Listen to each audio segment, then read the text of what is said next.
Alhamdulillahirabbil alamin. Puji syukur kehadirat Allah Subhanahu wa taala atas limpahan rahmat, hidayah dan karunia-Nya. Salawat dan salam senantiasa tercurah kepada junjungan kita Rasulullah Muhammad sallallahu alaihi wasallam, keluarganya, sahabatnya, dan pengikutnya yang istiqomah hingga yaumul akhir. Amin amin ya rabbal alamin.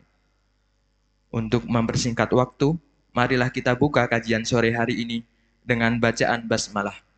Bismillahirrahmanirrahim. Selanjutnya, marilah kita dengarkan kajian sore hari ini yang akan disampaikan oleh Ustadz Dr. Zahid Ustadz mohon maaf Ustadz Zuhaid Mas Kudi. Kepada Ustadz kami persilahkan. Terima kasih. Assalamualaikum warahmatullahi wabarakatuh.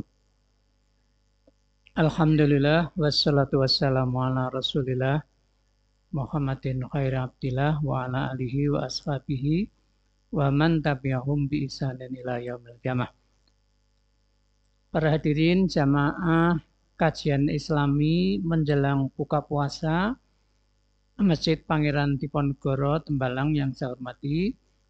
Alhamdulillah sore ini kita bisa bertemu dalam keadaan sehat walafiat sehingga kita bisa melaksanakan kegiatan kajian Islami menjelang buka puasa. Kita sudah masuk hari ketiga, Senin, Selasa, Rabu. Marilah pada kesempatan yang singkat ini kita bahas satu riwayat berkaitan dengan puasa Ramadan. Saya bacakan riwayatnya. Ini riwayat di kitab Sahih Ibnu Khuzaimah. Qad ja'akum sahrun azimun, sahrun mubarakun.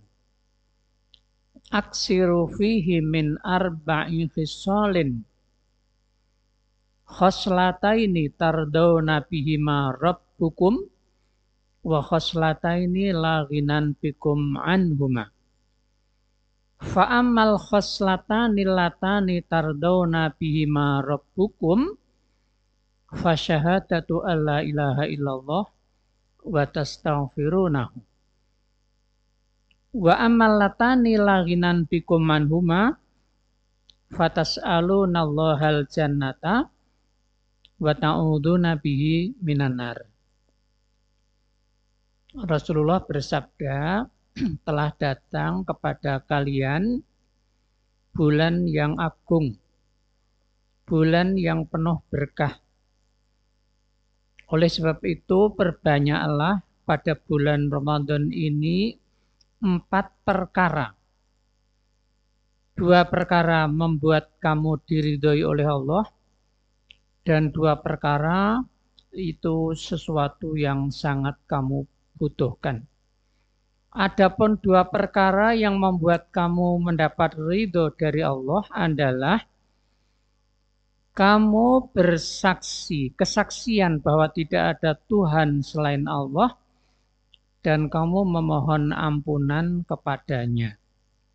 Adapun 2 perkara yang sangat kita dambakan adalah kita memohon dari Allah kenikmatan surga dan kita berlindung kepadanya dari siksa neraka. Apa makna hadis ini? Ini Rasulullah bersabda di akhir bulan Sya'ban. Bulan Ramadan adalah bulan yang agung, bulan yang penuh berkah. Berkah itu kebajikan yang banyak, melimpah, dan bersinambung. Berkah itu sumbernya dari Allah Subhanahu wa taala. Dalam bentuk orang menggunakan sesuatu sesuai hukum sebab akibat. Sehingga sesuatu yang digunakan sesuai hukum sebab akibat itu akan melahirkan kebajikan yang banyak kepada kita. Misalnya, kita kalau makan doanya Allahumma barik lana fima razaqtana wa qina adzabannar.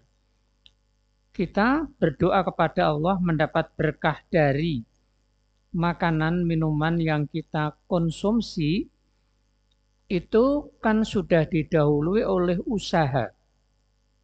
Usaha itu apa? Usaha itu adalah kita mencari, menyiapkan makan minum yang baik, makan minum yang bergizi, makan minum yang halal, makan minum yang belum kadaluarsa, makanan minuman yang tidak mengandung bahaya. Nah, setelah semua itu kita lakukan, barulah kita berdoa kepada Allah. Allahumma barik lana fima razaqtana wa qina adzabannar. Maka makanan dan minuman yang kita santap itu, yang kita konsumsi itu akan membawa kebajikan kepada kita. Tetapi kalau yang kita siapkan itu makanan yang beracun, tentu akan membawa kita pada kematian. Nah, itu yang dimaksud. Jadi berkah itu menggunakan sesuatu sesuai hukum sebab akibat. Kita kalau punya rumah dan rumah itu dipakai untuk berbagai kegiatan, di samping sebagai tempat tinggal, misalnya untuk kegiatan ekonomi, untuk kegiatan keagamaan, untuk kegiatan organisasi, untuk kegiatan segala macam yang membawa manfaat bagi masyarakat, maka rumah kita itu menjadi rumah yang penuh berkah. Tapi kalau rumah itu hanya dipakai untuk tempat tinggal saja, berkahnya menjadi kurang. Nah, jadi menggunakan sesuatu sesuai hukum sebab akibat. Bulan Ramadan itu bulan yang penuh berkah. Artinya apa? Kita harus menggunakan bulan Ramadan ini sesuai fungsi bulan Ramadan itu sendiri. Jadi bulan Ramadan itu diibaratkan sebagai madrasah dalam rangka untuk membina umat Islam. Membina apa? Antara lain melatih umat Islam menyadari kehadiran Allah di dalam kehidupannya. Sehingga kalau perasaan Allah itu hadir di dalam kehidupannya, dengan puasa Ramadan maka orang akan selalu berusaha dengan sungguh-sungguh. Karena selalu merasa diawasi oleh Allah Subhanahu wa Ta'ala. Orang selalu akan jujur di dalam sikap-sikapnya, solah bawa tingkah laku dan munamuninya. Orang selalu akan berhati-hati, tidak melanggar larangan-larangan agama maupun norma-norma sosial. Karena dia sadar bahwa kalau dia melanggar, Allah mengetahui dan kita akan mendapatkan siksa dari Allah Subhanahu wa Ta'ala. Nah, jadi puasa ini menanamkan kesadaran kepada kita tentang kehadiran Allah. Yang ini dampaknya akan sangat besar sekali di dalam kehidupan kita. Jadi kalau 30 hari kita dibina seperti itu, kesadaran ini betul-betul hidup di dalam diri kita, tumbuh di dalam diri kita, maka kita akan menjadi manusia yang baik, akan menjadi manusia yang berguna dalam kehidupan bermasyarakat, dalam kehidupan berbangsa dan bernegara. Nah, oleh karena itu marilah kita hayati betul ini puasa ini. Keberkahan puasa itu kalau kita betul-betul menghayati makna puasa Ramadan tadi itu. Ini berkahnya itu di situ. Lalu yang kedua, puasa itu apa fungsinya? Kalau ulama itu mengatakan puasa itu memiliki makna instrumental. Instrumen untuk melatih manusia mengendalikan hawa nafsu. Ini disimpulkan dari definisi puasa itu sendiri. Puasa itu definisinya al-imsak anil akli was surbi wal jima'i wa ghairu dzalika min mubtilatus syam min tulu'il fajri ila ghurubis syamsi. Menahan diri dari makan, minum, hubungan suami istri, dan lain-lain yang membatalkan puasa, seperti caci maki, mengumpat, dan lain-lainnya itu.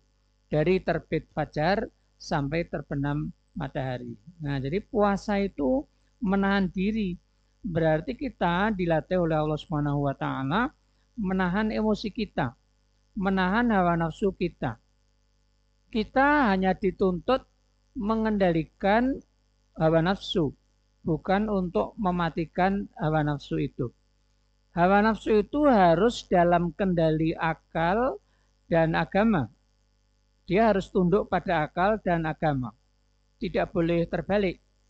Akal dan agama dalam kendali hawa nafsu.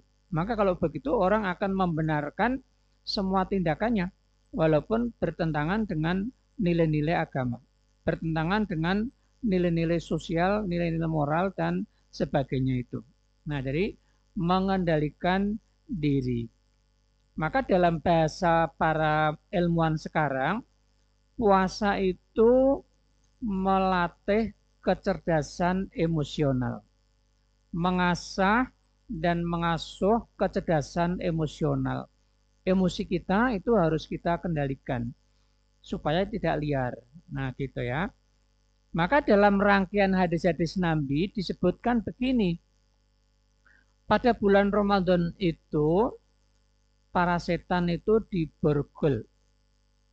Setan itu diborgol. Ini jangan dipahami bahwa setan itu seperti kerbau yang diikat lalu dia tidak bisa pergi kemana-mana. Nah, jadi setan itu apa? Semua pelaku keburukan yang menyeret orang lain dalam keburukan yang sama. Itu namanya setan. Setan itu sifat. Oknumnya ada dua menurut surat An-Nas, yaitu manusia dan jin. Manusia yang jahat, yang menyeret orang lain dalam kejahatan yang sama, dia namanya setan manusia. Jin yang jahat, yang menyeret yang lainnya dalam kejahatan yang sama, dia namanya setan jin. Nah, setan jin itu mbah buyutnya iblis itu, yang dulu menggoda Nabi Adam. Jadi iblis itu dari jenis jin. Jin yang jahat, yang kemudian menggoda Nabi Adam. Nah, sekarang anak cucunya menggoda kepada kita semua itu. Nah, jadi dua setan. Setan jin dan setan manusia. Di dalam Al-Quran kita temukan tipu daya setan itu ada 7 paling tidak. Pertama namanya waswasah. Bisikan-bisikan negatif. Ini bisa berasal dari orang lain kepada kita. Bisa juga bisikan negatif itu yang sumbernya dari dalam diri kita. Jadi dalam diri manusia itu ada 2 bisikan. Bisikan positif itu namanya bisikan malaikat. Yang kedua bisikan negatif itu namanya bisikan setan, hawa nafsu tadi itu. Nah, ini harus kita kendalikan, harus kita tekan sekuat-kuatnya supaya dia tidak berubah dari potensial menjadi aktual. Karena kalau kita tidak bisa mengendalikan hawa nafsu, ini dia nanti akan berubah dari potensial menjadi aktual. Sehingga kita betul-betul melakukan keburukan-keburukan. Maka salah satu doa yang diajarkan oleh Rasulullah kepada kita itu begini. Na'udzubillah min sururi anfusina wa min sayyiati a'malina. Kami berlindung kepada Allah dari keburukan jiwa kami dan dari keburukan amal perbuatan kami. Nah, makanya salah satu cara kita supaya tidak melakukan keburukan, nafsu ini harus kita kendalikan. Tidak boleh dibiarkan liar, karena nanti akan menguasai akal sehat kita dan akan menguasai agama kita. Itu yang pertama, namanya waswasah. Tipu daya setan yang kedua namanya tamanni. Ada sumpahnya di Quran. Wala umanniyannahum. Tamanni. Tamanni itu artinya menawarkan angan-angan kosong. Kalau kita ikuti, itu tidak ada manfaatnya. Kita akan merugi. Tamanni itu misalnya begini. Kita beri contoh yang konkret ya. Kita punya ponsel, dan ponsel kita itu kadang-kadang ada WA. Kita menerima WA. WA-nya isinya saudara dapat hadiah ratusan juta. Nah, lalu saudara diminta untuk mengirim nomor rekening. Kalau yang menerima SMS itu mengikuti instruksinya pengirim SMS, maka rekeningnya akan dikuras oleh pengirim SMS tadi itu. Nah, itu namanya tamani, menawarkan angan-angan kosong. Kalau agama Islam mengajarkan kepada umatnya mendapat rezeki itu tidak dengan cara duduk manis seperti itu, tapi dengan cara bekerja, kerja keras, sehingga orang akan mendapatkan rezeki dari Allah Subhanahu wa Ta'ala. Nah, yang model-model begitu itu namanya tamani. Itu dari setan. Bisa setan jin, bisa juga setan manusia. Atau kerjasama antara jin dan manusia. Tamani. Itu yang ditawarkan, angan-angan kosong itu bisa sesuatu yang sifatnya material, seperti itu tadi. Bisa juga yang sifatnya itu imaterial. Yang imaterial misalnya tulisan-tulisan, baik itu di media mana saja itu ya, di surat kabar maupun di majalah-majalah itu atau di buku-buku yang sebenarnya isinya tidak benar. Lalu mengelabui banyak orang. Nah gitu ya. Isme-isme yang sebenarnya salah.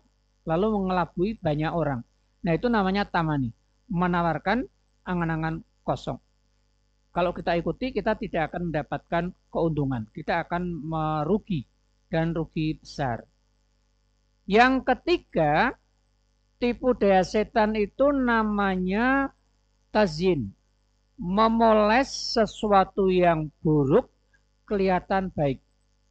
Sebenarnya barangnya buruk, tapi polesannya indah, polesannya bagus, sehingga menggiurkan banyak orang.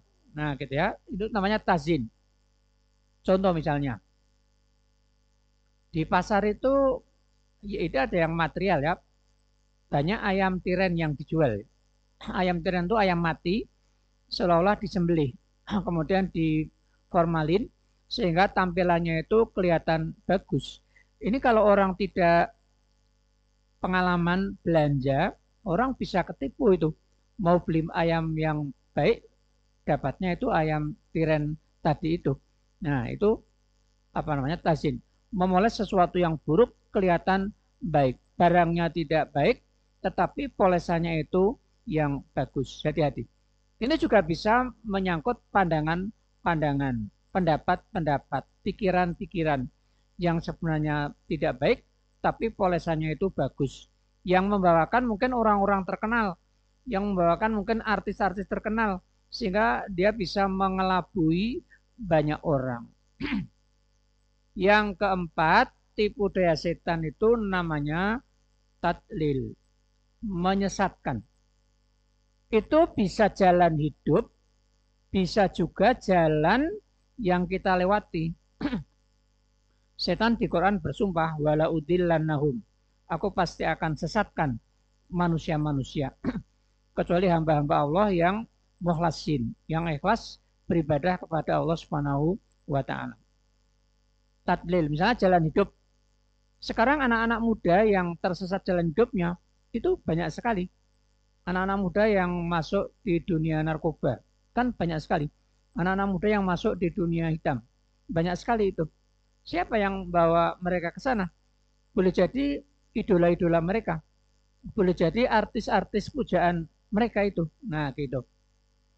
Dulu ada bintang film yang terkenal berkali-kali ditangkap oleh BNN. Waktu saya kuliah itu dia bintang film yang ngetop, pernah syuting di kampus UGM itu. Judul filmnya itu Cintaku di Kampus Biru. Kenal para hadirin tokohnya itu? Namanya Roy Martin. Wah, kan luar biasa. Itu dia menawarkan narkoba dan yang terjebak banyak sekali.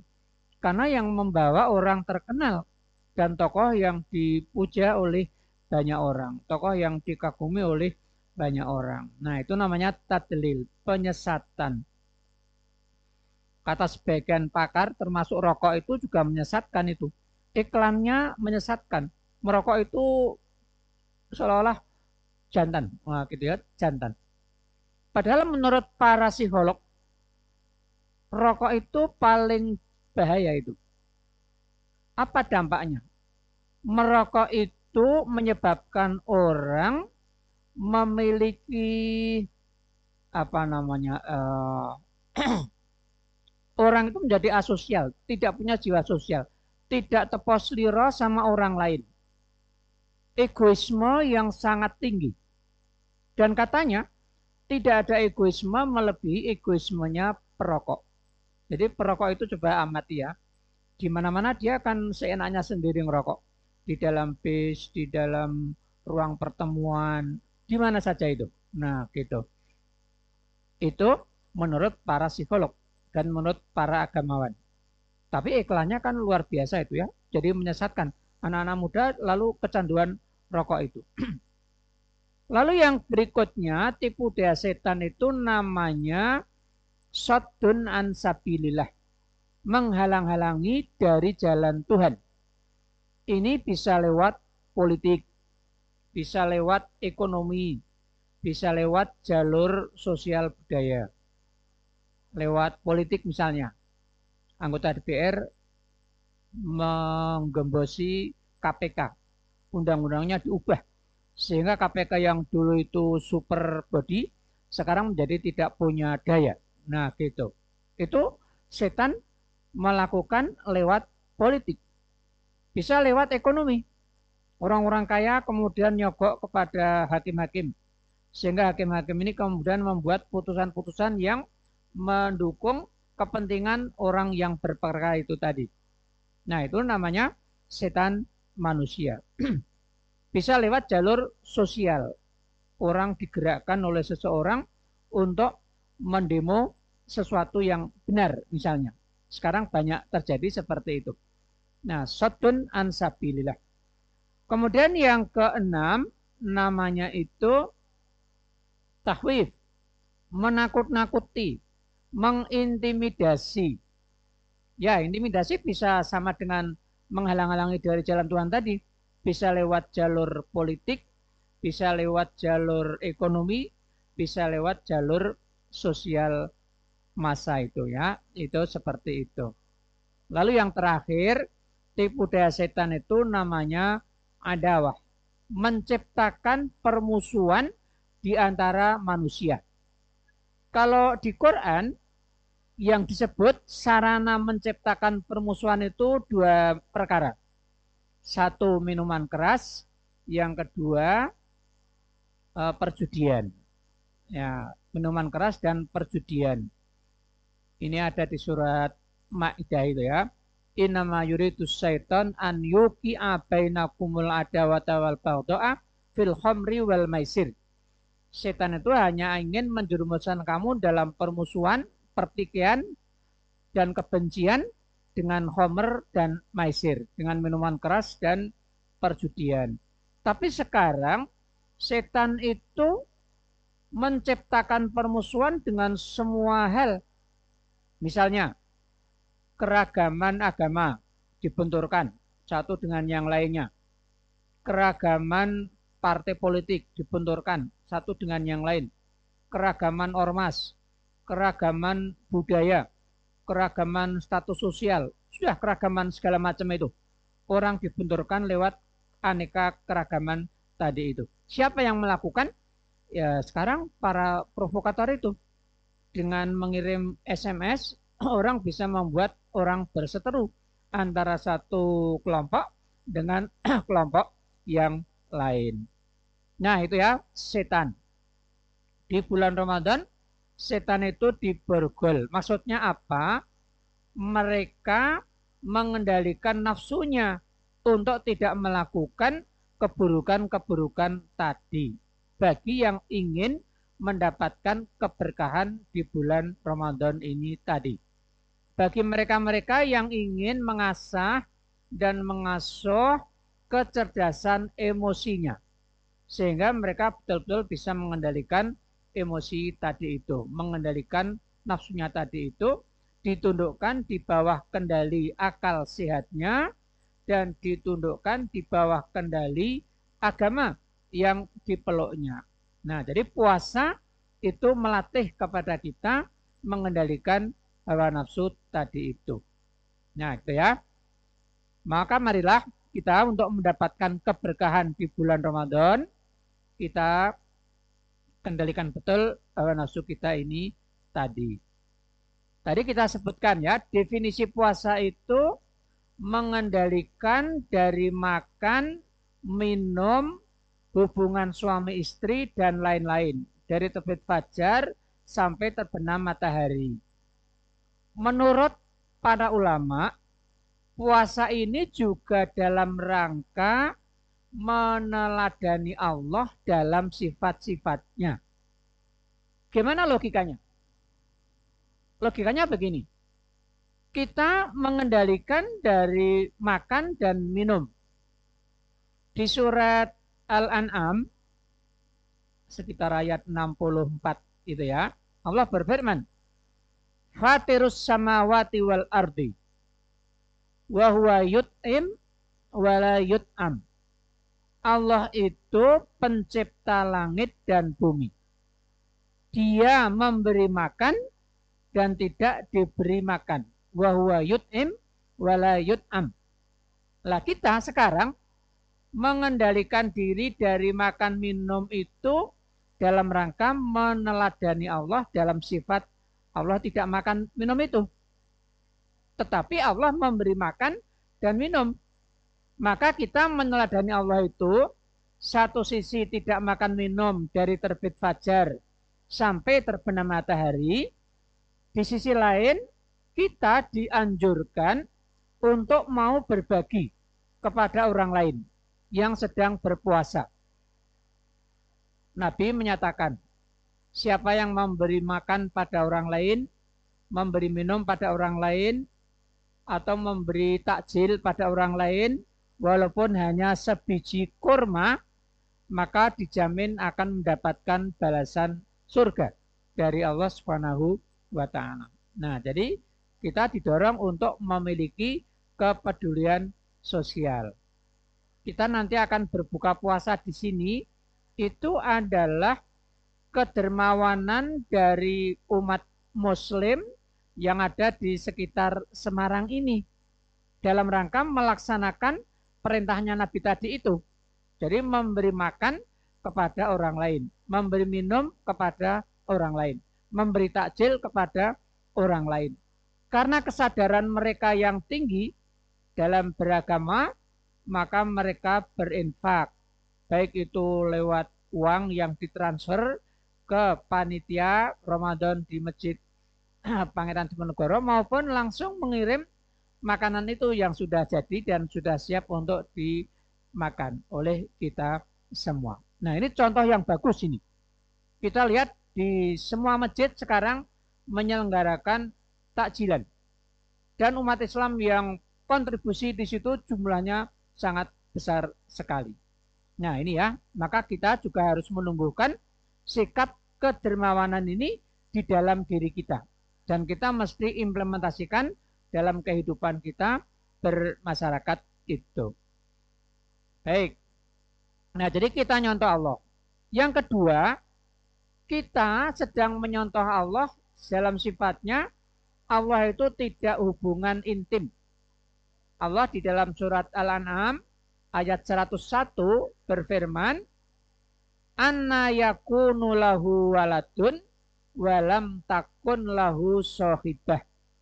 Bagaimana Allah itu punya putra, padahal dia tidak punya teman hidup.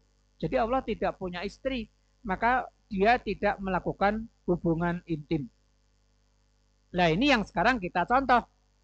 Kita tidak hubungan seks bagi mereka-mereka yang sudah punya pasangan hidup. Tapi hanya dalam waktu terbatas. Dari terbit matahari, terbit fajar, sampai terbenam matahari. Dari waktu fajar sampai terbenam matahari. Setelah itu kita boleh melakukan semuanya.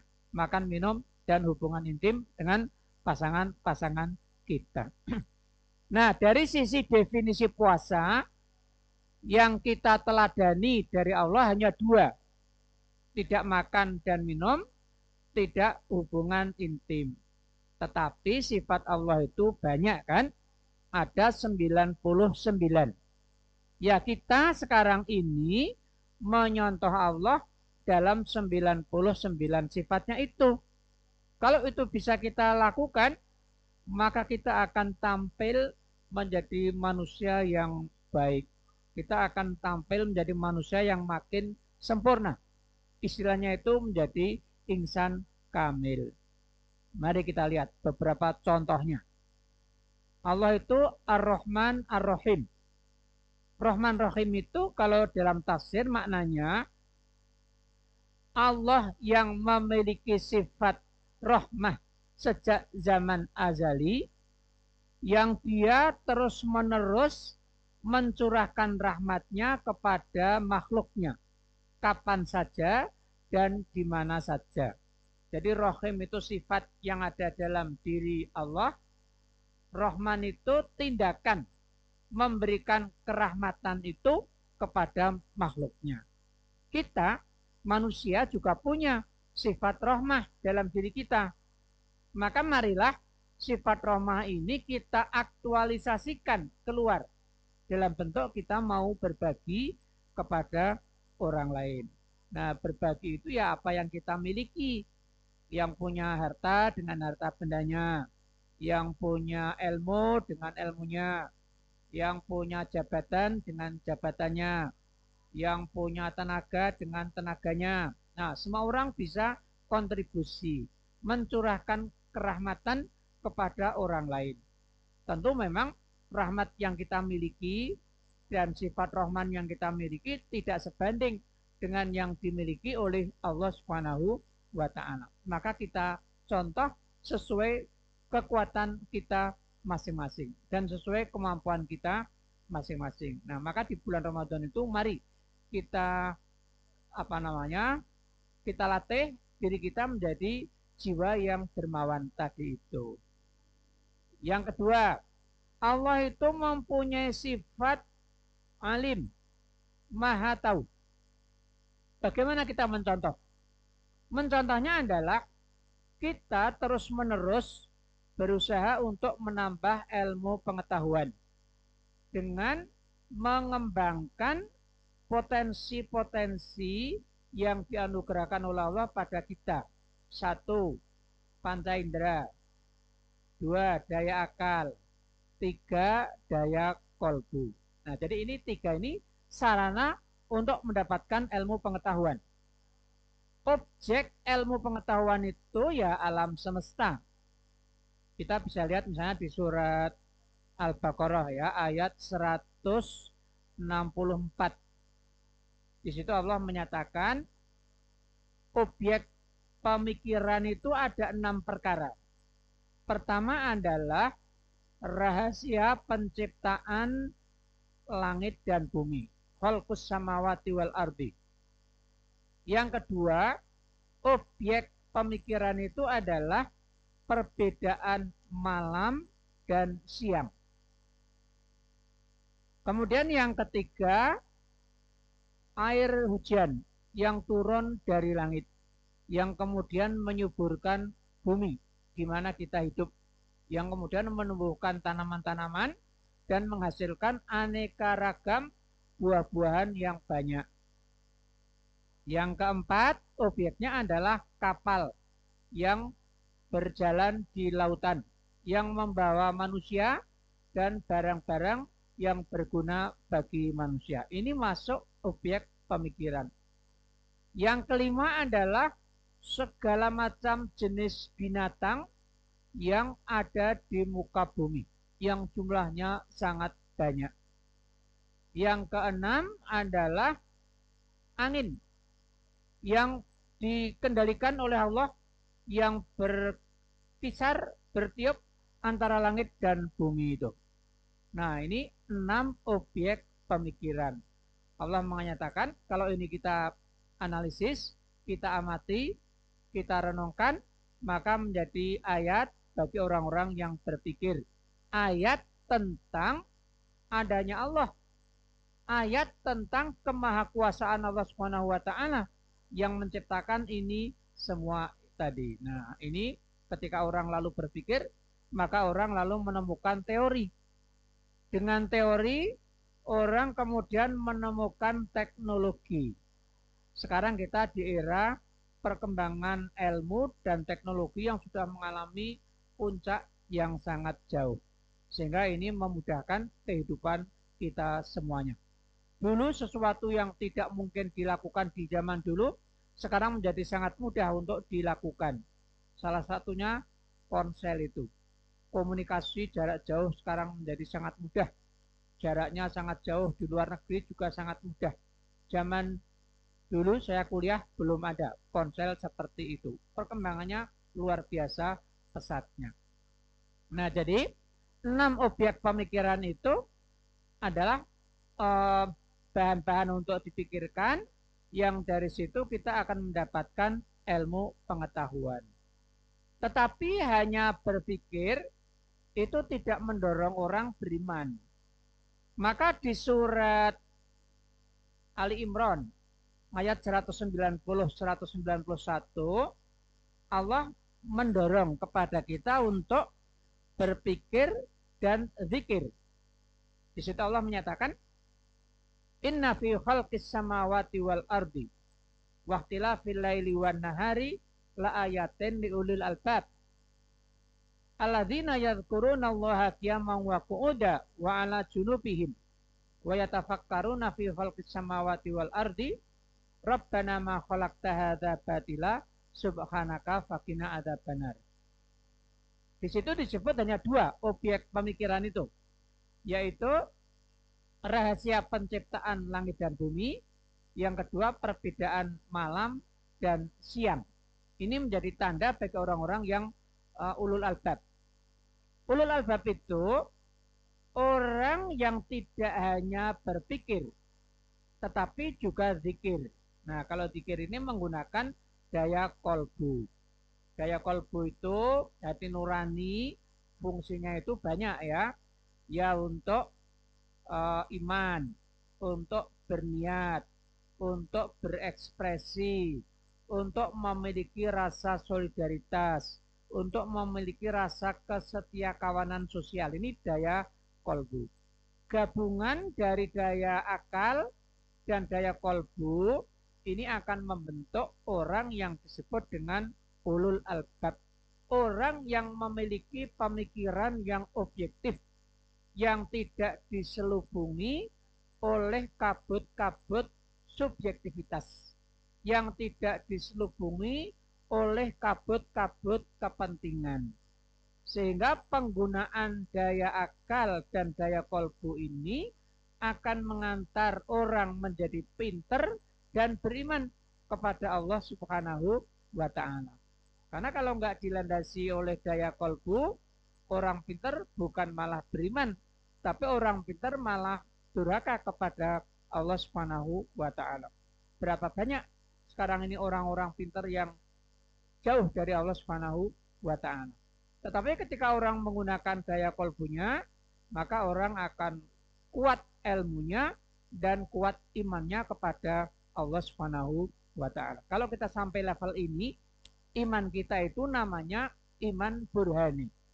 Iman yang didukung oleh dalil-dalil empirik berdasarkan ilmu pengetahuan yang kita miliki. Makanya dengan gabungan 2 ini kita lihat beberapa ilmuwan barat yang kemudian masuk Islam. Salah satunya yang paling terkenal, yang bukunya sudah banyak kita baca itu Profesor Dr. Maurice Bucaille yang menulis buku Al-Quran, Ilmu Pengetahuan, dan Injil. Nah, gitu ya, perbandingan antara Islam, ilmu pengetahuan, dan Injil. Itu karya Maurice Bucaille. Jadi karena dia tersentuh oleh kesadaran tentang kemahakuasaan Allah Subhanahu wa taala, maka dia beriman kepada Allah Subhanahu wa taala. Nah, jadi kita nyontoh Allah pada sifat maha taunya dengan cara mengembangkan ilmu. Terus-menerus mencari ilmu menggunakan 3 daya tadi. Daya akal, daya kolbu, dan panca indera. Ini mari kita sekarang pada bulan Ramadan ini kita giat belajar di mana saja forumnya itu. Sore mungkin di sini, siang nanti di tempat yang lain lagi untuk menambah ilmu pengetahuan. Sehingga bulan Ramadan ini melatih dan mengasuh kecerdasan intelektual kita. Kita menjadi intelek, tapi kita juga menjadi agamis. Nah, ini menjadi sangat baik bagi kita semua. Lalu yang ketiga, puasa Ramadan itu mengasah dan mengasuh kecerdasan spiritual. Gimana penjelasannya? Penjelasannya begini. Kita kalau lihat cerita Nabi Adam di surga, Adam dan Hawa itu dulu sangat dekat kepada Allah Subhanahu wa taala. Maka ketika Allah melarang mereka mendekati pohon terlarang, Allah menyatakan, la taqraba hadhis sajarata fatakuna minadz zalimin. Janganlah kamu dekati pohon ini. Ini karena dekat jarak antara Allah dan Adam itu. Kalau kamu sampai mendekati, maka kamu berdua akan menjadi orang-orang yang mendolimi dirinya sendiri. Tapi setan lalu datang, iblis lalu datang menggoda. Lalu dia berkata begini, pohon yang dilarang itu dibalik logikanya oleh iblis. Dia bilang, hal adulluka ala sajaratil khuldi wa mulkin la yabla. Di Adam, apakah kamu mau aku tunjuki pohon kekekalan dan kerajaan yang tidak akan punah? Dengan logika ini mereka tergiur. Lalu mereka mendekati pohon itu dan menjamah pohon itu, mencicipi pohon itu. Maka mereka berdua kemudian melanggar larangan dari Allah Subhanahu wa taala. Setelah mereka melanggar, maka Allah berfirman, alam anhakuma antil kumas sajarah, bukankah aku sudah melarang kamu berdua dari pohon itu? Nah, jadi setelah melanggar pohon itu, bukan pohon ini, karena jarak antara Allah dan Adam itu menjadi jauh. Jadi dosa itu membuat kedekatan posisi kita antara sesama manusia maupun antara kita dengan Allah itu menjadi renggang, kita menjadi jauh. Maka untuk mendekatkan kembali manusia kepada Allah, Allah kemudian memerintahkan pertobatan kepada Adam itu tadi. Lalu Allah juga memerintahkan kepada kita untuk beribadah kepada Allah Subhanahu wa taala. Maka puasa Ramadan yang sekarang kita jalani ini adalah salah satu cara untuk mendekatkan diri kita kepada Allah Subhanahu wa taala. Maka di bulan Ramadan ini kita puasa Ramadan sebagai kewajiban agama. Kita melaksanakan sholat-sholat tarawih sebagai perintah agama ini. Kita melaksanakan semua yang diperintahkan oleh Allah pada bulan Ramadan ini tadi, termasuk mencontoh sifat-sifat Allah tadi itu. Nah, sehingga kedekatan hubungan kita dengan Allah Subhanahu wa taala yang jauh karena kita melanggar akan menjadi dekat kembali. Maka puasa Ramadan ini oleh para ulama disebut sebagai apa? Ini adalah uh, mengasah dan mengasuh kecerdasan spiritual kita. Nah, jadi kita secara rohani merasa dekat kepada Allah Subhanahu wa Ta'ala. Maka ada 3 fungsi dari puasa Ramadan. Pertama, mengasah dan mengasuh kecerdasan emosional. Yang kedua, mengasah dan mengasuh kecerdasan intelektual. Yang ketiga, mengasah dan mengasuh kecerdasan spiritual. 3 kecerdasan kita latih. Maka kembali kepada hadis yang saya baca tadi, bulan Ramadan ini bulan yang penuh berkah. Mari kita jalani puasa Ramadan dengan sebaik-baiknya. Dan puasa Ramadan itu ada 2 nilai. Ini sebagai kewajiban, yang kedua ini sebagai instrumen untuk mendidik kita menjadi orang yang baik. Instrumen tadi kita sebut apa itu? Melatih kita ini menyadari kehadiran Allah di dalam kehidupan kita. Sehingga dengan adanya kesadaran bahwa Allah itu hadir dalam kehidupan kita, kita selalu merasa diawasi oleh Allah Subhanahu wa Ta'ala. Itu ibarat tukang diawasi mandor. Mesti dia kerjanya tidak leda-ledi, dia mesti kerja sungguh-sungguh itu. Tapi kalau mandornya pergi dan nggak ada, tukang bisa kerjanya semaunya sendiri itu. Kalau misalnya pasang batu bata sehari dapat 10 meter, karena tidak diawasi, dapatnya hanya 5 meter. Baik para jamaah sekalian, ternyata waktunya sudah habis. Kita lanjut nanti 2 pekan ke depan. Harinya juga hari Rabu. Jadi hadisnya tadi belum selesai kita bahas. Baik, mari kita siap-siap berbuka. Assalamualaikum warahmatullahi wabarakatuh. Waalaikumsalam warahmatullahi wabarakatuh. Jazakumullah khairan kasiran atas tausiah Ustadz Dr. Zahid Zuhad Maskudi. Marilah kita tutup kajian sore hari ini dengan doa penutup majelis. Subhanakallahumma wa bihamdika asyhadu an la ilaha illa anta astaghfiruka wa atubu ilaik. Wassalamualaikum warahmatullahi wabarakatuh. Bagi jamaah dipersilahkan menuju serambi masjid